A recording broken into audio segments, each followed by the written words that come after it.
ಈ ದಿನದ ದೇವರ ವಾಕ್ಯ ಕೀರ್ತನೆಗಳು 94:12 ವಾಕ್ಯ. ಯಾಹುವೇ, ನೀನು ಯಾವನನ್ನು ಶಿಕ್ಷಿಸಿ ಧರ್ಮೋಪದೇಶ ಮಾಡುತ್ತೀಯೋ ಅವನೇ ಧನ್ಯನು.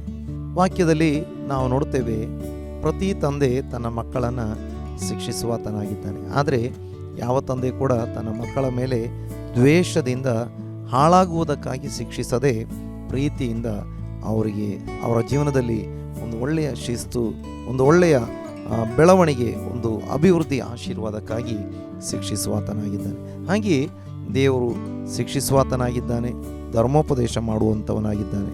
ಹಾಗಾದರೆ ನಾವು ಏನು ತಿಳಿದುಕೊಳ್ಳಬಹುದು?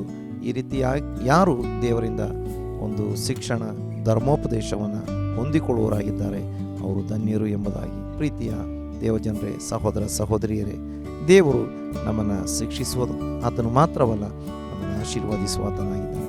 ದೇವರು ಕೊಡುವಂಥ ಶಿಕ್ಷೆಗಳೆಲ್ಲ ನಮ್ಮ ಆಶೀರ್ವಾದಕ್ಕಾಗಿ ಆಗಿದೆ.